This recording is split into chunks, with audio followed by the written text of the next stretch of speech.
Yes, we're keeping that. Good evening. Marlow Venn here. This is not our normal programming. Then again, very little about the last few days has been normal. I mentioned recently that there had been a reported Thulgar sighting. Shortly afterward, a woman appeared at my door with considerably more questions about that report than I had answers. She had been in communication with the man who went looking for the Thulgar. That communication stopped. So, rather than have her continue interrogating me in the hallway, I thought perhaps we might do something useful with all of this. My guest tonight is Weena. Weena, I think the simplest place to begin is this. Who were you talking to, and why was he looking for a Thulgar? He never gave me enough to make that answer as tidy as you'd like. We were communicating while I was still trying to get out of the marsh. He was heading north. He said he was looking for a Thulgar. I didn't know what a Thulgar was. At that point, I had stopped pretending that was unusual. He seemed to know where he was going, so I kept talking to him. Then the messages stopped. And as for why he wanted to find one, I was rather hoping you could tell me. I can tell you what he was looking for. Why he wanted to find one? I'm afraid that mystery still belongs to him. A Thulgar is rare, solitary. Most people can go their entire lives without seeing one, and quite a few will tell you they don't exist right up until somebody produces evidence that one does. They're usually associated with the high country, remote places, the sort of places sensible people generally need a reason to go looking for something that large. Which brings us back to your man. Did he ever tell you where north he was going? No, not in any way that was useful to me. He gave me names, but at the time they were just names. I didn't know the geography well enough to understand what they meant, and he seemed to assume I did. I remember mountains. I remember him saying he was getting farther from the main roads. Then the signal started getting worse. And after that, nothing. That does explain why the sighting caught your attention. If he was already leaving the roads and heading into the mountains, then a report of a Thulgar in that direction is at least something. Not much, but something. And I understand why you came looking for me. So let's go back a little. You were still in the marsh when you last heard from him. What happened after you got out? I found a road. That sounds less significant than it felt at the time. After the marsh, anything with lanes and signs was reassuring. I walked for a while, reached a truck stop, and eventually got a ride in a Crownline S2. That was the first time I heard you. Not you personally, your broadcast. You mentioned the Thulgar sighting, and suddenly one of those useless names I'd been carrying around meant something. So when we reached the city, I started looking for the voice. Well, you found the voice. I suppose I should apologize for what came attached to it. But that means the Thulgar report wasn't just interesting to you. It was the first thing you'd heard since his messages stopped that actually pointed somewhere. And by then, you'd been on your own for a while. Were you still able to contact anyone else? No, my phone died. Completely. No signal, no power, and nothing I found here can charge it or talk to it. That was actually the point where you stopped looking at me like I had an unusually elaborate imagination. So after his messages stopped, that was it. No one. No, not anymore. And yes, that was the moment I stopped thinking you were simply very committed to a story. Your phone isn't damaged in any way I recognize. It isn't built like anything here. So if someone is looking for you, and there is even a chance they can hear a signal from this continent, then for tonight at least, you have one. Who are you hoping hears it? Pris. Her name is Pris. If anyone is still looking for me, it's her. She's found people before when finding them should have been impossible. So if this signal reaches far enough, and if she's anywhere close enough to hear it, I want her to know I'm still here. Then don't tell me. Tell her. You're on the air, Weena. If Pris can hear this anywhere, give her something she'll know came from you. Say what you need to say. Pris, it's me. If you can hear this, don't try to answer me. Just find the signal. My phone is dead. The slipstream unit isn't responding, and no one here knows what it is. I'm alive. I'm safe for the moment. I don't know when I am, but I'm here. You built me to survive impossible things. I'm still trying. Find me. Then we'll make sure you're heard. And Pris, if you are listening, she's here. You said something just now that I want to go back to. You said you don't know when you are. What does that mean? It means exactly that. I know the year I left. I don't know this one. Slipstream moves through time. Normally, the unit tells me where I am, when I am, how far I've drifted. Mine doesn't. When it's working, time is just another coordinate. Right now, it isn't. So I know I'm displaced. I just don't know by how much. All right.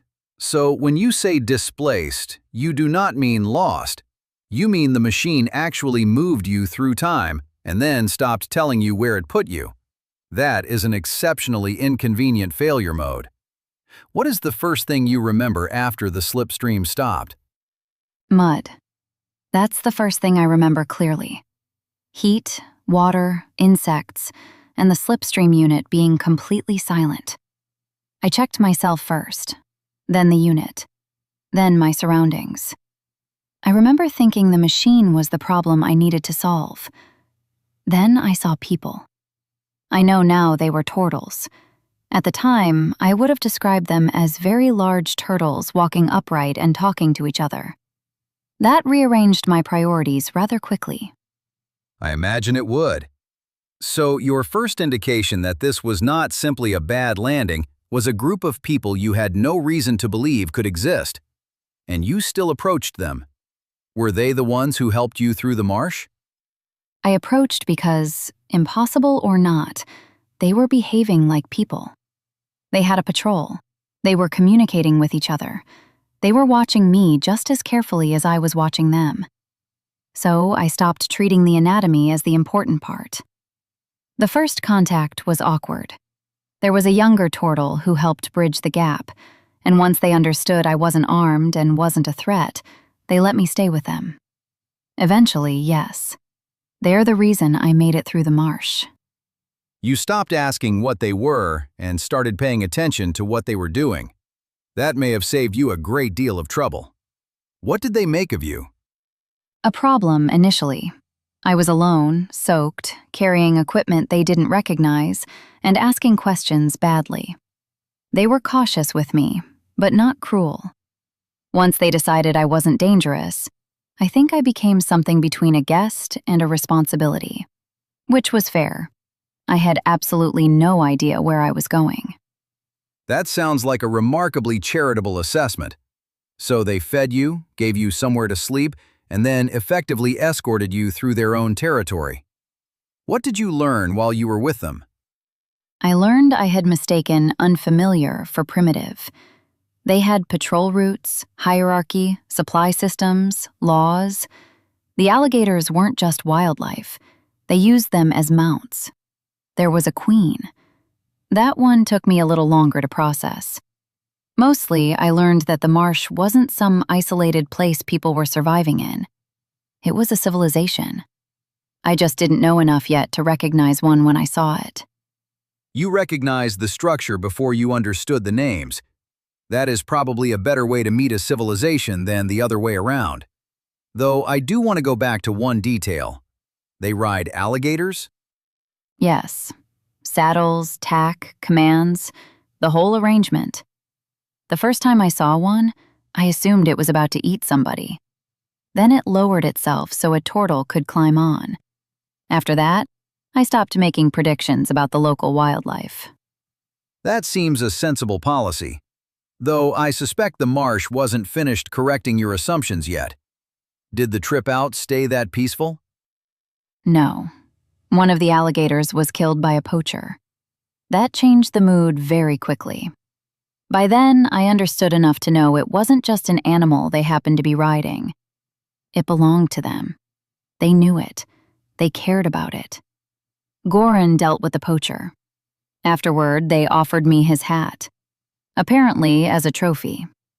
I declined. You declined the dead poacher's hat. I think that was probably wise. And on that remarkably specific note, I'm being informed that someone would very much like to pay for the next few minutes of our existence. We'll be back. People pay to interrupt you?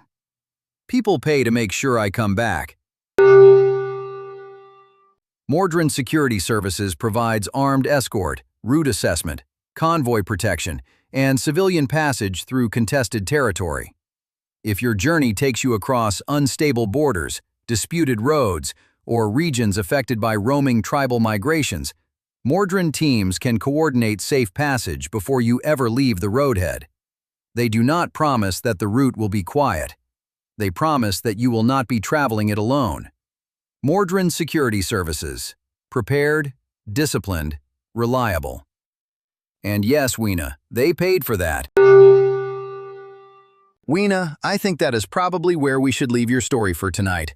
Pris, if you can hear us, you know where she is now, or at least where her voice is. And if anything comes in regarding the Thulgar sighting, I'll make sure she hears about it. For everyone else, we're moving into regional news. First, a reminder for travelers, we are still receiving reports of Gurakai activity in the region, including movement outside their usual routes. If you encounter a Gurakai group, give them room. Do not approach a camp uninvited, do not interfere with a migration route, and if they signal for you to stop, stop. They are not animals. They are not raiders by definition. They are people moving through territory, and most problems begin when somebody forgets one of those three things. What the hell is a Gurakai? Is that the mosquito I saw? No, wait. Are they rats? No, not the mosquito, and I covered your microphone because I have Navari listening. Rats are animals. Dire rats are larger, dangerous animals. Navari are people. One of them lives next door to me. Gurakai are also people. Large, tusked, descended from a kind of wild pig, Babirusa specifically. And judging by that expression, I have just explained one unfamiliar thing with another unfamiliar thing. Wild pig, long legs, very unusual tusks, Gurakai. Wait, there are still ordinary rats? So the Navari aren't what happened to rats. They're a people with that ancestry, and rats are still just rats. Right.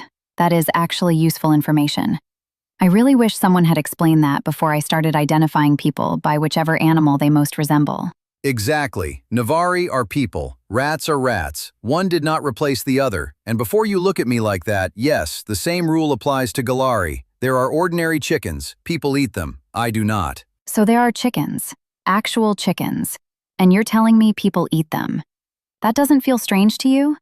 Because from where I'm sitting, Marlow, that feels extremely strange. It does. I understand the distinction. A chicken is an animal. I am Galari. Those are not the same thing. That does not mean I particularly enjoy watching someone eat one. The Decano, cattle folk, seem to find this distinction much more entertaining than I do. Their advertisements are very fond of telling everyone to eat chicken instead of steak. I assure you, Weena, I require no campaign whatsoever to persuade me not to eat chicken. So the cattle folk are advertising that people should eat chickens instead of cows. And you're the rooster sitting here telling me you understand the distinction perfectly, while also admitting you don't want to watch anyone eat one. That is considerably more complicated than I expected dinner to be. I am learning so much about you today. Decano, and yes, apparently dinner is now a cultural studies course. For what it's worth, I am perfectly capable of sitting beside someone eating chicken without causing a scene. I simply prefer not to. And if this interview continues much longer, I suspect you are going to learn far more about me than either of us intended. That sounded almost like a warning. For the record, I was only trying to find out what a Gurakai was. You're the one who somehow turned it into rats, chickens, cattle folk, and your dinner preferences. Decano. Sorry. See? I'm learning. I noticed, and for the record, you did eventually learn what a Gurakai was. It only required 3 species, 1 advertising campaign, and an uncomfortable amount of information about my lunch. That is progress. Now, before you discover anything else about me by accident, let's continue with the regional news. Please do. I'm apparently 1 question away from a diplomatic incident. That would be an impressive first day. All right, regional news. Gurakai movement remains the main travel concern in the northern corridor. Patrols are asking travelers to give migrating groups plenty of distance and to avoid entering temporary camps or blocking established routes. Elsewhere, road crews east of Crown Market have reopened 2 lanes damaged by last week's flooding, although heavy freight is still being diverted, and traffic through the western checkpoint is moving normally again after yesterday's inspection delays. So, for the moment, the roads are open, the bridges are standing, and nobody has asked us to evacuate. I'll take it. That is a surprisingly low bar for a successful evening. Do the bridges fail often enough that you actually have to tell people they're still standing? No, that was me being dramatic. Though after enough storms, washouts, overloaded freight, and one memorable incident involving a construction crew that misunderstood the phrase, temporary crossing, you learn not to tempt fate. Most bridges remain exactly where we put them. I simply prefer to acknowledge their cooperation. You thank the bridges. Of course you do. I'm beginning to understand why people listen to you. You can make infrastructure sound emotionally needy. That's because infrastructure is only boring when it works. The moment a bridge decides to become interesting, everyone has a very bad afternoon. Which brings us neatly to the Eastern Freight Line, where maintenance crews are asking drivers to reduce speed through the repair zone until tomorrow morning. See? Emotional needs. Fine. I'll concede the bridge has needs. Slow traffic, regular maintenance, occasional reassurance. It's basically a very large, nervous animal. That is an appalling description. I'll probably use it again. And with our bridges now properly reassured, the Southern River Road is open again after this morning's debris clearance. Travel remains slower than usual near the lower crossing, but there are no closures at this time. I'm starting to understand your definition of normal. The road is open, the bridge is standing, and nobody is currently being eaten. Successful day. You're learning quickly. I might object to the last criterion, but statistically, it does improve the day. That's the regional picture for tonight. Roads mostly open, bridges emotionally stable. Gurakai movement still worth respecting. I'll take that over exciting news every time. I'm beginning to understand that exciting is mostly a word people use for bad things happening at a safe distance. I think I'll take boring roads and emotionally stable bridges, too. That may be the healthiest thing you've said all evening. All right, we'll leave the roads boring and the bridges reassured. After the break, we'll move on to the rest of tonight's reports. What? No, Marlow, I'm not reading their advertisement. I rode in the car. I didn't design it. Why are you smiling like that? No. You already told them yes, didn't you? Fine. The Crownline S2. Built by jackrabbits for drivers who would rather arrive than make an event of getting there. Lightweight, efficient, clean through the air, easy on the reservoir, and designed to stay composed when the road stops being cooperative. Its suspension and traction systems are built to handle changing road conditions without dragging around hardware most drivers will never need. The cabin is comfortable, the controls are where you expect them to be, and there is apparently enough room for a stranded woman, her equipment, and a driver willing to pick her up outside a truck stop. I can personally confirm that last one. The Crownline S2. It got me here. Hold on. My producer has just put an old report in front of me, and I think I know why. A few weeks ago, we ran the final material recovered from a freelancer in the northern ridges, north of Carthallow. He had gone there looking for a Thulgar. We recovered one image. In that case, I still believe he found what he was looking for. But tonight's sighting is different. We didn't have an image. We had distant reports, movement, descriptions people were trying to make sense of. And tonight, we also know Gurakai groups are moving outside their usual routes. I think we may have made a very ordinary mistake. We knew a Thulgar had been found in the north, so when something large was reported there again, we gave it the same name. Weena, the man you were speaking to, did he ever tell you he actually saw one? Not tracks, not noises, not rumors. A Thulgar. No, he never said he saw one. He said he was looking for one. He talked about the mountains, leaving the roads, the signal getting worse. That was all. I heard your report and connected it to him because I needed it to mean something. So if what people saw tonight was Gurakai instead, then I may have come here chasing the wrong lead. Maybe, but a wrong lead is not the same thing as a useless one. We still don't know what happened to him. We only know that tonight's reports may not tell us. What they did do was bring you here. Pris has your name, she has your voice, and if she can hear this signal, she knows you're alive. That seems worth something. Weena, thank you for trusting me with your story tonight, and for considerably improving the regional news. For everyone listening, give the Gurakai their space, keep the bridges emotionally supported, and if you know anything about the missing traveler in the northern ridges, contact the station. I'm Marlow Venn. Good night. You do realize I came here to ask you one question. I do, and somehow you left with an answer, a continental broadcast, 3 species classifications, and a working knowledge of bridge psychology. I'd call that excellent value for one question. Good night, Weena. Good night, Marlow. And thank you. This message was brought to you by Skylark Minis, bringing new characters, creatures, and civilizations to your tabletop every month. Join us on Patreon for monthly releases and follow Skylark Minis on Kickstarter for our larger campaigns and complete civilization expansions.